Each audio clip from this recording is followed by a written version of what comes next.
My name's Amutieno Daniel. I'm a resident of Embu.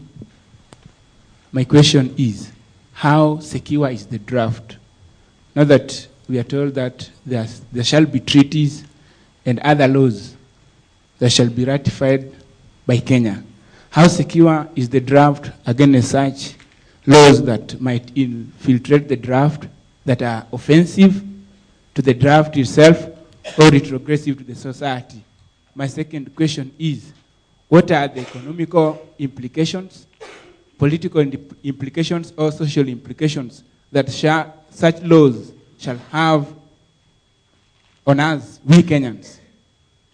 All right, thank you. I want to come to you, Anne, of course, regarding the question the gentleman has raised on corruption. And so far, what we have at the moment has been quite ineffective. He wants a guarantee.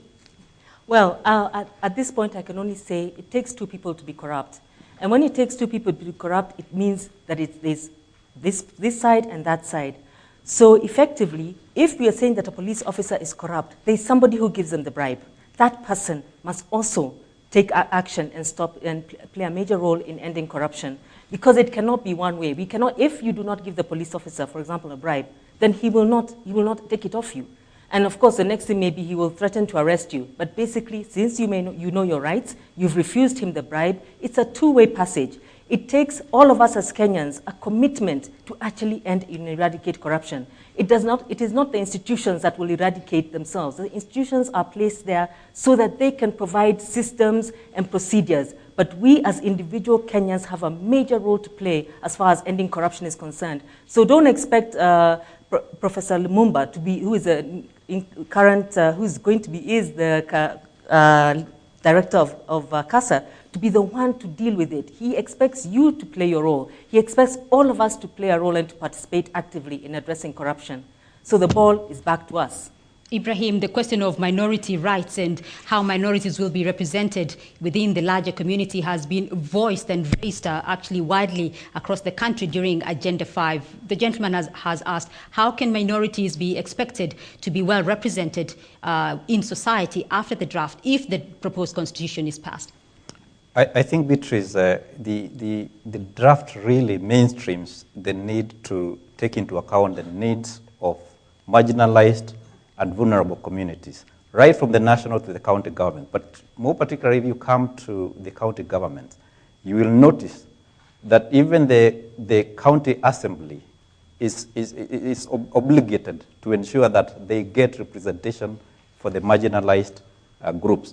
In addition, remember, if you read some parts of the draft, you'll notice that the draft does obligate the national government to bring in a 0.5% of the national revenue to enhance areas which are occupied by marginalized communities that may be disproportionately developed in relation to other parts of the country. And Beatrice, if you allow me to also just pick up a question that is getting lost. Yes, go ahead. The question of gender discrimination on land rights, which indeed is a concern in this country. And many times when I walk around Eastern and other parts of the country, I am quite amazed at sometimes our attempt to want to hang on traditional practices that discriminate women, whereas if you look at the statistics, we are told that about 60% of our agricultural production is actually driven by our women, whereas just about 5% of them hold registered land rights.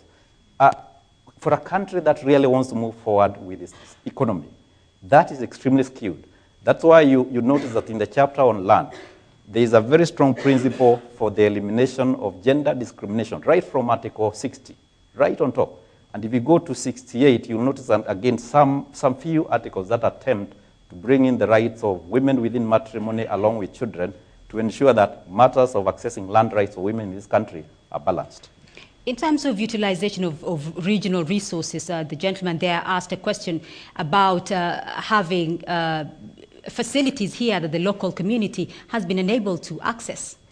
Yeah, and Beatrice, this is very pertinent in this part of the country, because if you look at Embu, Mbere, Kitui, going down the Tana River, there are the dams that do provide this country with electricity. Yet, in quite a number of those areas, the cables just fly over the heads of the homesteads that are there. Now, in all fairness, that is not, that perception alone is bad, and again, it's unfair to the residents of those areas. But if you look at the draft, it does give county, particularly the fourth schedule, part 2, it gives county governments the power to engage in order to ensure that they can reticulate and regulate electricity and gas within the areas of sourcing. All right, I'm going to take a few more questions from the back there. Go ahead, please. Thank you. I am Anthony Deke from Embu East. Mine are 2. Poverty eradication, or even eradication, is actually the main aim I find in this constitution. But I still have a concern. In this region, Eastern, we have witnessed politicians capitalizing on poverty during the campaigns. And also, the income that we have, you find that poverty has been taken so as if it's a weapon by politicians. What does the draft has to do, especially with education? Because education is the key factor in poverty eradication. Employment of teachers and education profession in the whole country. Because if people are ignorant, lack of education, they can be manipulated, and they'll put in people in the parliament or in the counties who don't qualify, who don't listen, who are not Christians, who are going to do nothing to the people, and they have bring poverty. Thank you. All right, thank you. There's a comment at the back there. Go ahead, please. The gentleman with the mic. Endelea. Thank you very much. Once again, my name is Kidoshi from Eastern Province, Beren District, Embu County. My question is on Endelea. my question is on the finances.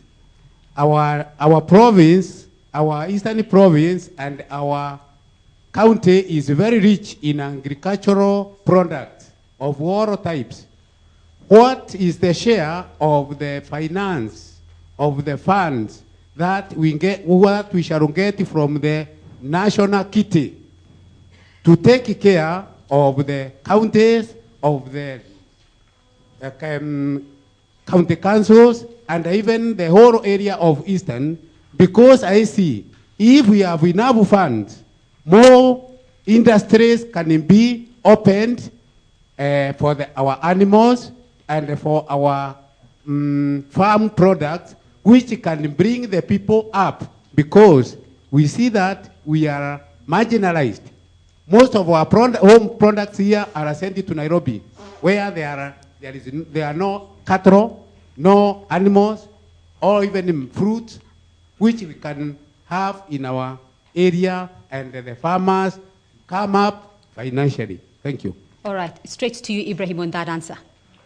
Thank you. I'll probably want to start by saying that on the whole, the philosophy of the draft constitution is to empower people at local level.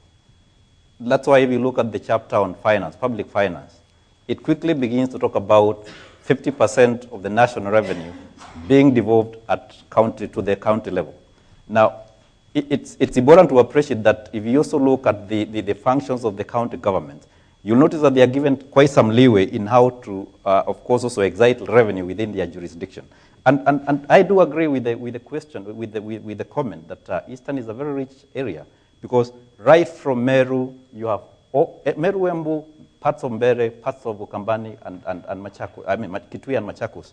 You find it's extremely rich agriculturally.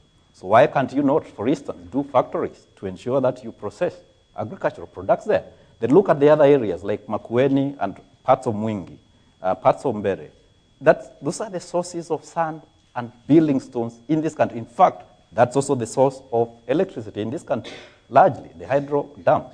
So the power within the county government to excite revenue generation is tremendous. So if you put that together with the 15% devolving from the national government, I think you really have a good case for the people of this region managing themselves and empowering themselves and developing even education within this area and the infrastructure, which is not very good in most of the districts in this area. All right, and the question has been raised about politicians using the ignorance of communities for their own political gains. Yes. An answer to that? Well, that has been happening, and that is true. But this constitution is very clear that everybody is entitled to education. the education is a basic right, and everybody is entitled to it.